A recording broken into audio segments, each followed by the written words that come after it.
Hallo, hier ist Muho und heute melde ich mich aus Antalya. Ich war nämlich zum ersten Mal seit einem halben Jahr wieder zu Besuch im Kloster. Ich hatte ja im Frühsommer die Echo mal interviewt. Falls ihr diese Interviews noch nicht kennt mit meiner Nachfolgerin, die werdet ihr im Abspann sehen. Diesen Herbst habe ich das Kloster besucht, weil in jedem November gibt es die Möglichkeit für Leute von außerhalb an einem Antaji Sesshin teilzunehmen. Und einer der Teilnehmer bei dem Sesshin wollte sich bei der Gelegenheit von mir als Laie ordinieren lassen. Man nennt das, glaube ich, auch Bodhisattva-Ordination. Normalerweise, wenn man nach Antalya fährt, für Leute, die aus dem Ausland kommen, der einfachste Weg ist mit dem Zug bis nach Hammasaka zu fahren. Das ist der nächste Bahnhof und von da ist man dann noch eine halbe Stunde mit dem Bus Richtung Süden in die Berge unterwegs. Und von der Bushaltestelle hat man dann noch 4 Kilometer bergauf vor sich.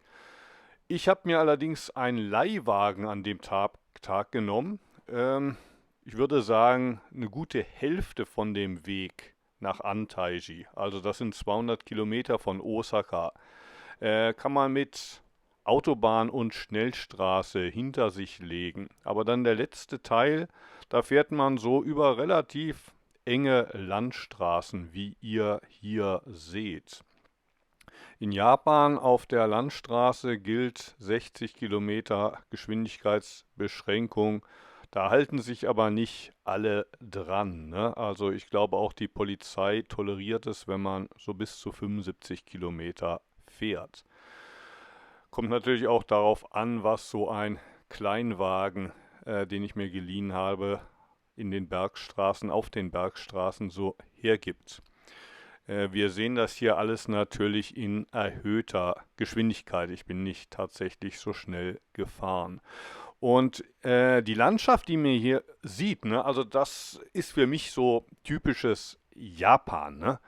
Ähm, Insofern Saga, wo ich vor 2 Wochen war, ist für mich eher untypisch, ne, dass man weit und breit nur Felder sieht. Ich kenne Japan so, dass man immer entweder direkt das Meer vor der Nase hat oder Berge, ne? Beziehungsweise selbst wenn man das Meer sieht, dann hat man im Rücken in der Regel die Berge. Und die Präfektur, in der Antaji liegt, die heißt Hyogo, ist eigentlich nicht sehr berühmt für schneereiche Winter, aber die Gegend, in der Antaiji liegt, da gibt es tatsächlich auch einige wenige Skigebiete. Also wenn man von Osaka aus Skifahren fährt, dann fährt man in der Regel in diese Gegend. Diese Aufnahmen habe ich so gegen 4 Uhr nachmittags gemacht. Ne? Ihr seht, die Sonne steht schon relativ tief, ne? Aber nicht so tief wie in Deutschland. Ne? Also Japan liegt ja auf der Höhe von Tunesien oder Marokko. Das heißt, die Winter sind nicht so dunkel wie in Deutschland. Tatsächlich hat man im November eigentlich sehr schönes Licht. Für mein Gefühl ist das Licht sehr viel schöner als das grelle Licht, das man im Sommer hat. Besonders ja die Abende sind schön, wenn die Abendsonne das ohnehin rote Laub da noch weiter verfärbt. Und obwohl diese Region sehr bergig ist, leben auch viele Leute, die hier noch auf dem Land geblieben sind, von Reisanbau. Ihr werdet jetzt auch hier links und rechts von der Straße in den engen Tälern, ne, überall wo hier Zäune sind, da sind noch Reisfelder. Ne? Das sind oft sehr, sehr enge Felder, die so an den Berghang geschmiegt sind. Ich bin, als ich noch Abt war von Antalya, diese Straße mindestens zweimal täglich runter und wieder hochgefahren, nämlich um meine Kinder zum Schulbus zu bringen. Ne? Die hätten natürlich die 4 Kilometer zur Bushaltestelle auch laufen können. Das Problem ist, es gibt in dieser Gegend Kragenbären. Meine Frau hat sich da immer Sorgen gemacht, dass die Kinder so einem Kragenbären begegnen könnten. Ne? Deshalb war es meine Aufgabe, mit dem Kleinwagen hier immer hoch und runter zu düsen. Auch diese Aufnahmen sind natürlich ein bisschen beschleunigt, ne? Tatsächlich fährt man da ein bisschen langsamer. Man weiß ja auch nie genau, wann der Postbote kommt, ne? Also viel Verkehr ist auf dieser Straße nicht, aber einmal am Tag oder so kommt der Postbote und dem will man dann in der Regel nicht frontal begegnen. Ähm, Ihr seht gleich, wie es oben aussieht, ne? Außer der Echo, meiner Nachfolgerin, leben zurzeit 9 Praktizierende da oben. Davon sind 6 aus Japan und es ist einer aus Österreich da, der fährt aber noch vor dem Winter wieder ab. Ein Australier, der inzwischen seit knapp 3 Jahren da ist, und ein Amerikaner, der ist erst dieses Jahr gekommen. Und diejenigen von euch, die ja nicht auf lange Zeit ins Kloster kommen wollen, aber da mal ein bisschen reinschnuppern wollen, gibt es die Gelegenheit, außer im November noch im Mai oder im Juli an einem Retreat teilzunehmen. Das sind dann jeweils so um die 6 Tage. Dafür braucht man keine Japanischkenntnisse, es gibt auch keine Altersbeschränkungen. Diejenigen von euch, die länger bleiben wollen, die sollten sich auf einen Aufenthalt von mindestens 3 Jahren gefasst machen und dafür braucht ihr eine gewisse Mindestkenntnis an Japanisch und ihr solltet unter 40 sein, ne? Denn in meinem Alter, man spürt das, ne? Die Arbeit auf den Feldern, die Kälte im Winter, die Feuchtigkeit, es geht an die Substanz. Jetzt sind wir hier so auf dem letzten Kilometer, ne?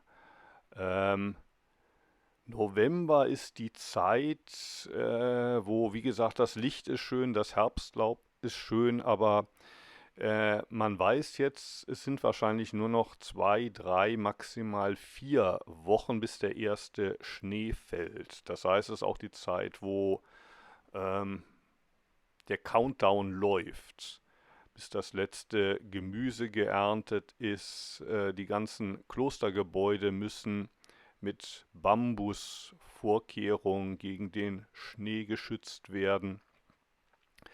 Also wenn man tatsächlich an dem Ort lebt, hat man oft gar nicht, ja, die Muße sozusagen, den Herbst richtig zu genießen, denn in Gedanken ist man schon beim nahenden Winter.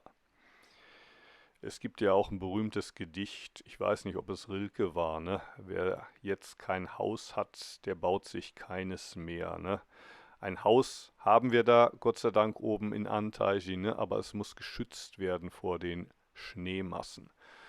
Und hier beginnt das eigentliche Klostergelände, ne? Also hier links unten, da sieht man Reisfelder, die bereits abgeerntet sind. Dieses kleine Gebäude, da sind Geräte drin, die auf den Reisfeldern gebraucht werden. Und gleich kommt man an diesem blauen Schuppen dran vorbei. Da sind Traktoren, Dreschmaschinen, alle möglichen landwirtschaftlichen Maschinen drin. Und das ist dann auch schon die Küche des Klosters, ne? Die Ordinationszeremonie selber habe ich nicht gefilmt, aber ihr seht jetzt die Gemeinschaft bei der Feier nach der Laienordination. Und da wurde zum einen Gemüse serviert, aber die Jäger, die bringen uns immer wieder Rehe, ne? Also das ist auch der Grund, weshalb ihr die Zäune gesehen habt um die Reisfelder herum, ne? Die Rehe haben so sehr zugenommen, dass es sehr, sehr schwierig ist, die Felder zu schützen. Und die von den Jägern erledigten Rehe, die landen dann zum Teil auch in der Küche von Antaiji. Und zur Feier des Tages wurde da auch Pizza gebraten. Pizza zum Teil mit japanischen Taro-Kartoffeln belegt. Das ist die Klostergemeinschaft beim Essen. Der Teilnehmer am Retreat, der sich ordinieren ließ, das ist auch einer, der immer sonntags an meiner japanischen Studiengruppe teilnimmt. Ne? Also wir sitzen ja von 6:30 bis 7:30 und dann studieren wir. Und das ist die Echo. Ne? Im Abspann werdet ihr 2 Videos von mir mit der Echo finden, wenn ihr wissen wollt, wer das ist. Ne? Beziehungsweise Antaji hat auch einen Videokanal, den ich hier in den Abspann setzen werde, und eine Website. Den Link findet ihr dann in der Videobeschreibung. Mit, ja, auch vielen Fotos und Informationen. Ne? Also, wenn ihr euch für das Kloster interessiert, guckt euch mal die Website an. Die ist auch in Deutsch. Ne? In Deutsch, in Englisch, in Japanisch. Es gibt 3 verschiedene Versionen. Also vielen Dank fürs Zugucken und ich wünsche euch noch einen schönen Sonntag. Macht's gut. Tschüss.